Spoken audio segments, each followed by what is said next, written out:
warahmatullahi wabarakatuh. Hai anakku sekalian, gimana kabarnya semuanya? Oke, minggu kemarin Bapak bahas kontrak belajar dan mengenal materi-materi semester 1 basis data. Nah, video kali ini Bapak akan menerangkan database atau basis data dan merancang database menggunakan data moduler. Apakah kalian semua mengenal semua ini? Ya, tentu kalian sudah mengenal semua ini. Berarti kalian sudah update dalam teknologi. Tapi kalian lupa bagaimana aplikasi-aplikasi yang atau update teknologi ini digunakan. Bagaimana membuatnya? Pasti kalian lupa menanyakan apa sih kegunaan atau gimana sih cara membuat aplikasi tersebut. Oke, aplikasi dibuat dengan sebuah programmer, di mana di dalam adalah script program, ada coding atau coding lah seperti pemrograman tersebut, di dalamnya ada coding. Nah, sebelum membuat suatu aplikasi atau sistem coding tersebut, kalian harus membuat suatu wadah untuk menyimpan suatu data. Nah, data itu namanya database. Apa itu database? Database ada dua kata, data dan base.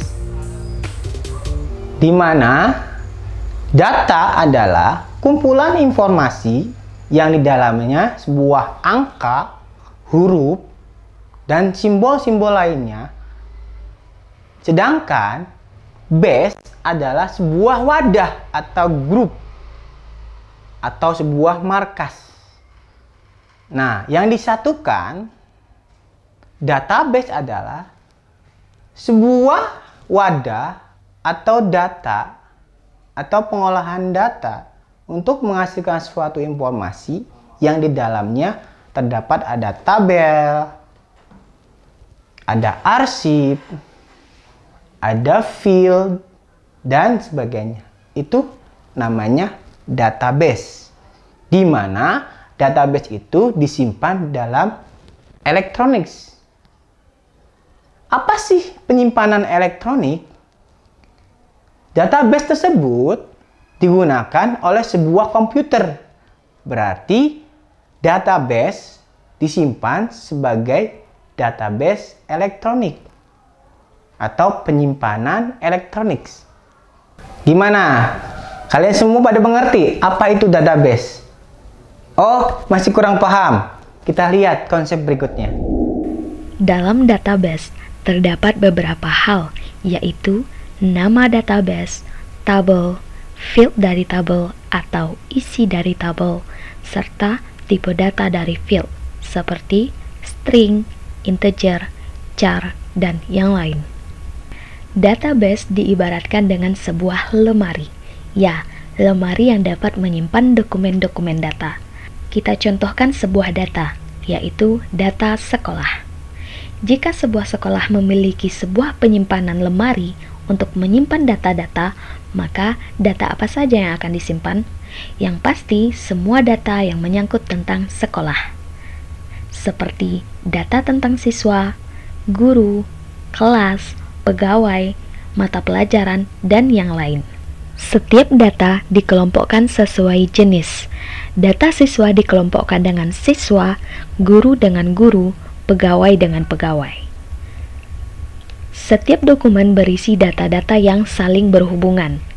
Dalam data siswa, terdapat data siswa seperti nama, tanggal lahir, jenis kelamin, kelas, serta alamat. Sekarang, kita mengenal tentang penyimpanan data secara elektronis atau biasa disebut dengan database.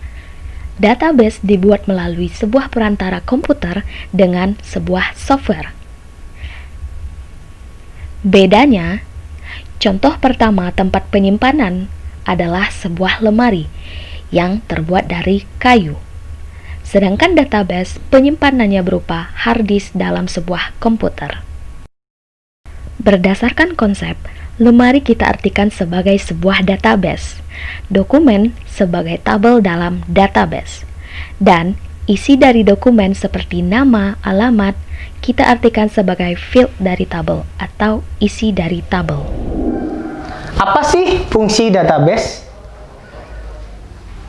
Oke, fungsi database adalah untuk menyimpan suatu data, untuk mengolah suatu data, untuk mengupdate suatu data. Itulah adalah fungsi dari database yang kalian barusan menyimak konsep tersebut. Nah, itu adalah fungsi dari database. Sistem apa aja sih yang menggunakan database? Semua sistem pasti menggunakan database atau wadah penyimpanan data. Jadi kalian setiap membuat suatu aplikasi atau suatu sistem, berarti kalian harus membuat suatu wadah untuk penyimpanan data. Jadi sistem database dan database tersebut harus sinkron, maka akan menghasilkan suatu aplikasi dan sistem tersebut. Berarti database itu sangat-sangat penting untuk menggunakan suatu sistem atau aplikasi. Kalau kalian tidak ada tempat penyimpanan data, berarti kalian tidak bisa membuat suatu sistem. Berarti sistem tersebut harus ada sebuah wadah data yang namanya database. Contohnya seperti ini. Ini adalah tampilan awal untuk membuat suatu email. Ya, ini benar. Ini adalah tampilan Gmail atau membuat suatu email dengan gmail.com. Nah, kalian akan mengisi suatu data di sana.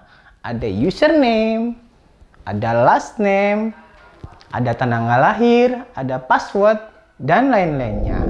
Maka itu adalah data untuk sebuah database sistem email tersebut. Nah, sekalian kalian itu mengisi data tersebut, berarti kalian sudah menggunakan atau melaksanakan sebuah sistem database. Nah, data yang kalian isi akan tersimpan oleh sistem yang ada di gmail.com. Berarti data kalian adalah sebuah data di mana di dalamnya ada username, password, tanggal lahir, dan lain-lainnya. Itu akan disimpan suatu wadah yang namanya database. Seberapa penting sih database tersebut? Sangat-sangat penting. Jadi, sebuah sistem itu akan berjalan, maka harus adanya sebuah database. Atau sebuah aplikasi bisa berfungsi, harus di dalamnya terdapat sebuah database. Jadi database tersebut sangat-sangat penting untuk membuat suatu aplikasi. Sebenarnya di sekeliling kita itu terdapat suatu rancangan database. Hampir 90% orang memiliki smartphone. Biasanya mereka itu menggunakannya yaitu sosmed seperti Instagram, Facebook, Telegram, Twitter, dan media-media seperti YouTube, Google, dan lain-lainnya. Itu adalah sosmed merancang suatu rancangan database. Seperti contoh, ini adalah contoh membuat pendaftaran Facebook. Nah, kalian pasti tidak asing dengan Facebook. Nah, sebelum kalian membuat suatu akun Facebook, berarti kalian harus mendaftar terlebih dahulu. Di dalamnya terdapat nama lengkap, nomor telepon, tanggal lahir, jenis kelamin, password, dan lain-lainnya, itu kalian akan mengisi data tersebut di Facebook. Otomatis berarti kalian melaksanakan perancangan database. Data yang kalian isi akan tersimpan oleh sistem website Facebook tersebut. Nah, itu adalah perancangan database. Oke, kalian pasti ingin tahu cara membuat suatu database. Berarti kalian ingin membuat suatu database menggunakan aplikasi tersebut. Yang pertama, MySQL. Yang kedua, Oracle. Yang ketiga, Microsoft SQL Server, dan yang lainnya. Itu adalah aplikasi untuk membuat suatu database. Kemudian, Bapak akan mengasih suatu contoh perancangan database. Yang pertama adalah perancangan database barang dagangan. Ini. Yang kedua adalah perancangan peminjaman buku. Nah, yang terakhir adalah perancangan akademik atau tentang mahasiswa. Ini adalah perancangan database. Nah, dari 3 perancangan itu adalah suatu rancangan untuk membuat suatu database. Oke, kita lanjut praktek menggunakan data moduler Oracle untuk membuat suatu perancangan database. Oke, kita menuju ke komputer.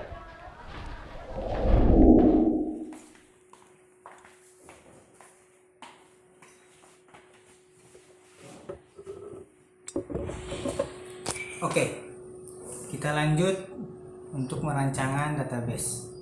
Nah, di sini Bapak punya sebuah kasus, sebuah apotek di Dago, yaitu Apotek Alfalah, akan merancang database pada apoteknya. Nah, dalam perancangan database tersebut harus melakukan beberapa catatan, di mana terdapat di sini ada 5 catatan. Nah, mempersingkat waktu, marilah kita lanjut ke aplikasi Oracle Data Modeler untuk merancang suatu database. Oke. Nah, ini adalah tampilan Oracle Developer Data Modeler. Nah, kita akan membuat namanya entitas. Oke. Apa itu entitas? Entitas adalah individu yang memiliki suatu objek. Oke. Entitas. Nah, kita akan bikin entitas. Yang pertama adalah entitas pembeli dulu. Nah, ini ada icon, klik, baru kita buat kotak.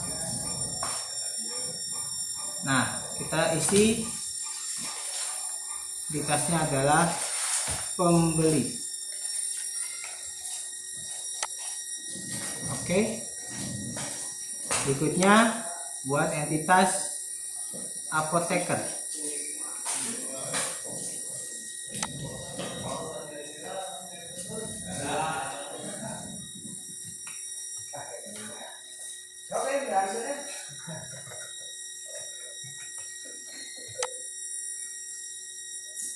Yang ketiga, membuat entitas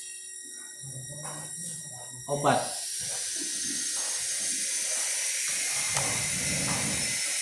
Yang keempat, membuat entitas resep.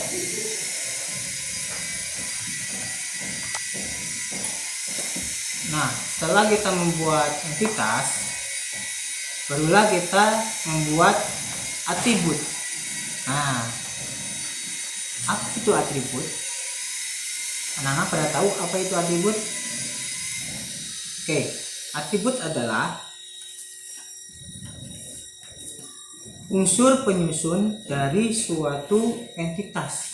Jadi, di dalam entitas tersebut ada beberapa atribut. Nah, itu adalah atribut. Nah, kita di sini ada entitas pembeli, entitas apoteker, entitas obat, entitas resep. Nah, kita klik 2 kali di pembelinya biar membuat suatu atribut. Klik atribut, ada tanda plus, klik, kita klik, ketik pembeli, berarti nomor underscore pembeli. Logika, short tipenya varchar dengan size nya kita ambil 10 aja ya.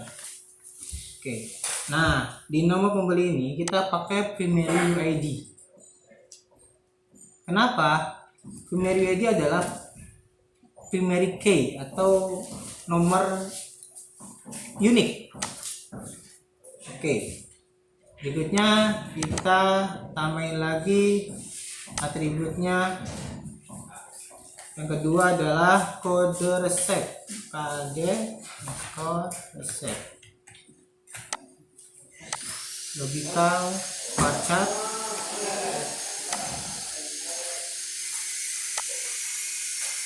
size-nya 10, mandatory. Kenapa mandatory? Itu adalah sifatnya wajib, dimana di dalam entitas terdapat ada primary ID dan ada mandatory. Oke, berikutnya kita tambah lagi ID apoteker.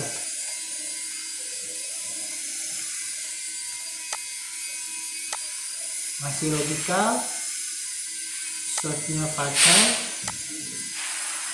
dengan size 5, mandatory. Oke, berikutnya lagi tambah atribut nama pembeli, logical varchar, kode nama pembelinya kita berapa, kasih 25 size nya. Oke, berikutnya alamat, logical varchar, alamat kita kasih yang panjang ya, 50, mandatory. Oke, yang terakhir di entitas pembeli kita kasih tambah nomor telepon.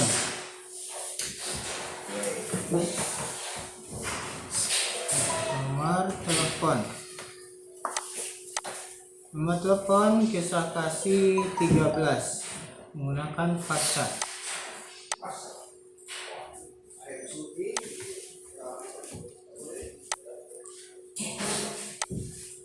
Oke. Nah, sekarang berikutnya adalah apoteker. Kita apoteker isi atributnya ditambah. Di dalam apoteker terdapat ID apoteker.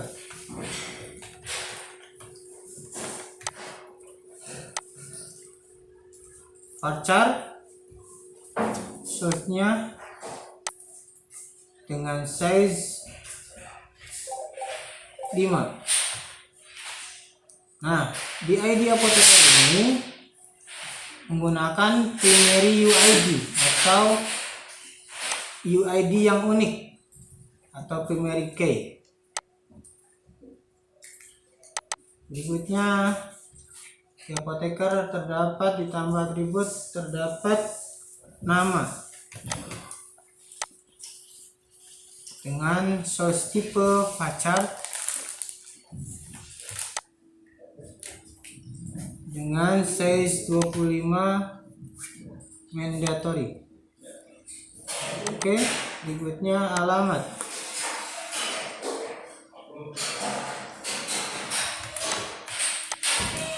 Logika varchar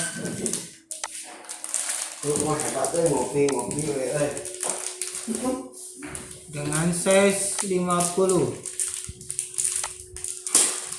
Oke, berikutnya tambah lagi nomor telepon. Kita kasih varchar 13 size-nya. Oke. Nah, berikutnya kita isi atribut obat. Kita tambahkan atributnya obat. Di dalam obat terdapat kode obat. Logical varchar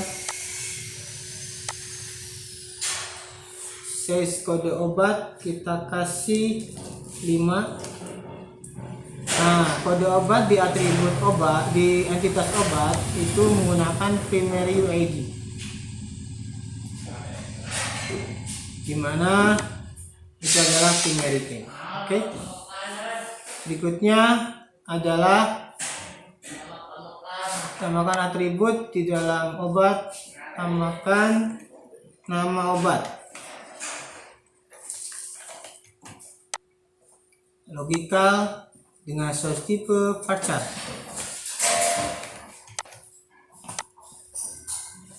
Dengan size kita kasih 15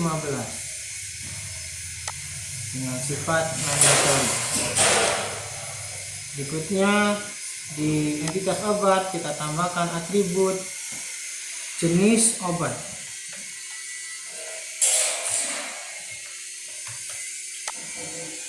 Klik logical, source code-nya masih varchar.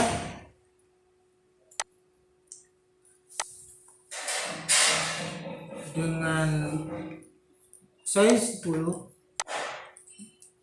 Oke.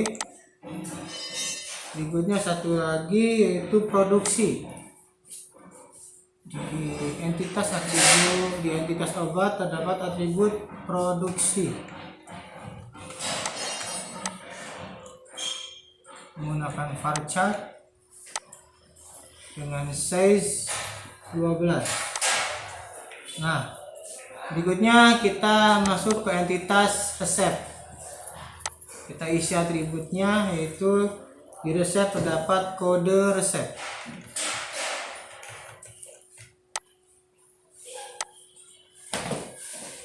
Dengan source type varchar, dengan size-nya 5. Nah, ini adalah di kode resep kita gunakan primary key atau primary UID karena sifatnya unik. Oke. Berikutnya tambahkan lagi atributnya.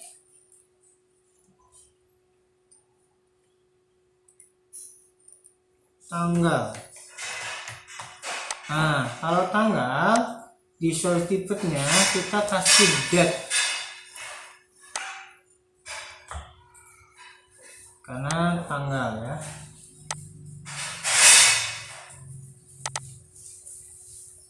Berikutnya tambahkan atribut nama obat.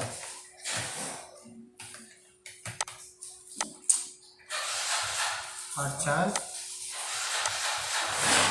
dengan size 15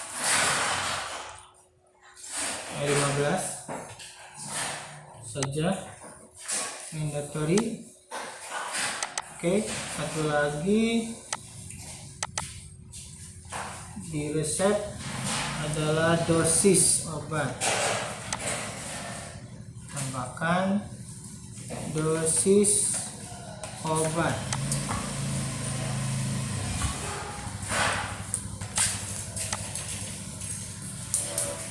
Varchar size-nya 10, mandatory. Oke. Nah, ini adalah entitas-entitas yang di dalamnya terdapat atribut. Nah, baru kita akan menghubungkan relasinya antara pembeli apoteker, obat, dan resep. Nah, lihat kasus sebelumnya. 1. Setiap seorang pembeli memiliki satu resep setiap harinya. Jadi, setiap pembeli memiliki resep setiap harinya. Tapi pembeli ke resep memiliki. Berarti one to one. Kita cari kode one to one. Nah, ini adalah kode one to one. Kita realisasikan. Klik pembelinya, langsung ke resep. Nah, nama resepnya kita kasih memiliki.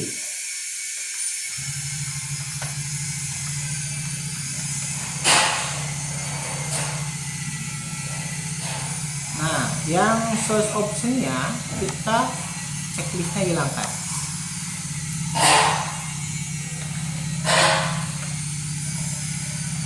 Kalau sudah, oke. Source-nya namanya kalian ganti dengan memiliki, nama on source-nya ganti memiliki. Checklist source optionnya kalian checklist, dihilangkan, baru oke. Nah, itu adalah hubungan antara pembeli dengan resep. Yang kedua, seorang apoteker dapat melayani beberapa pembeli. Jadi, seorang apoteker mendapat melayani beberapa pembeli. Jadi, one to many. One to many ada di gambarnya.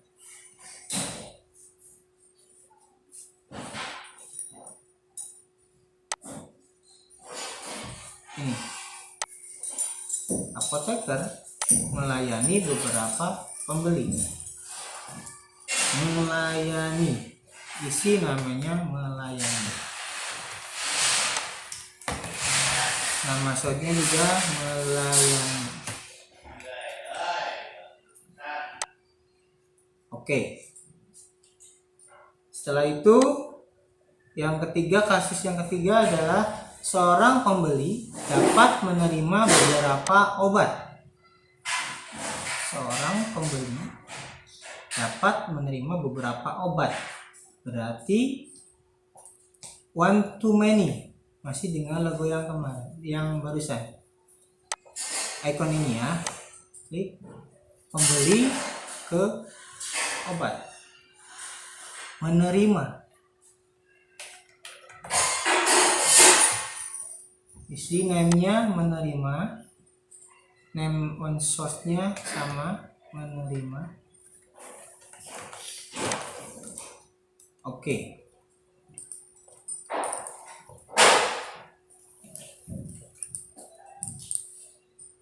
Nah, berikutnya yang keempat, beberapa apoteker dapat menyiapkan beberapa obat.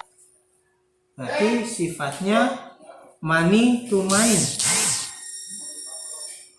Apoteker menyiapkan beberapa obat.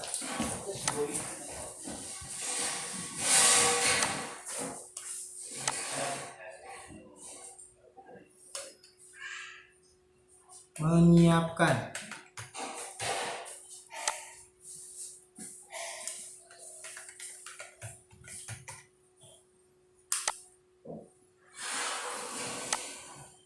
Yang terakhir kasusnya, setiap resep dapat berisi satu atau lebih obat. Setiap resep memiliki satu atau lebih obat. Berarti obat berisi, berarti one to many.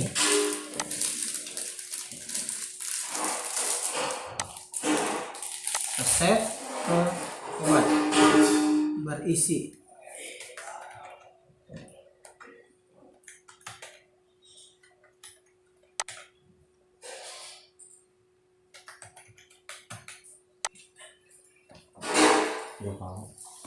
Oke. Setelah selesai penghubungan relationship antara entitas, barulah kita tampilkan notification-nya menggunakan Beckman notation.